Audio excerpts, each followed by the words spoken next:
want you to imagine this. You're home alone.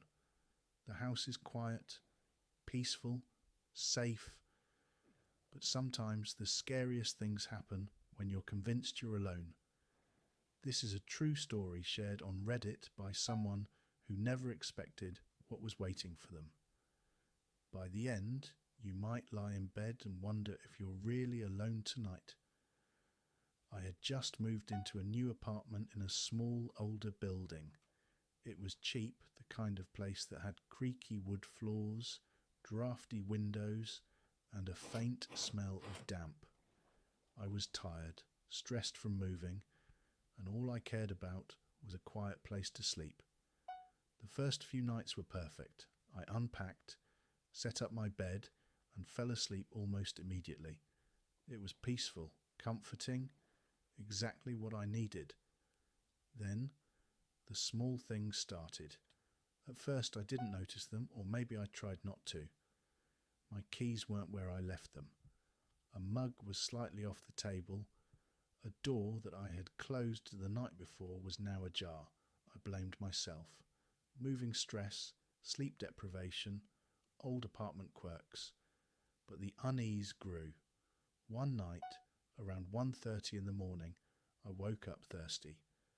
I padded to the kitchen, the wooden floor groaning under my feet. That's when I saw it, a shadow flickering across the living room. I froze. I live alone. The moonlight through the window gave just enough light to make out shapes, but there was no one there. I told myself it was my imagination. I went back to bed, but I couldn't sleep. Then I heard it. Soft, slow footsteps on the floor, deliberate and careful. They stopped near the bedroom door. I held my breath. The sound stopped. I told myself again that it must be the floorboards settling. A few nights later, I woke to the bed feeling heavier on one side. I froze. My heart was racing. Then I heard it.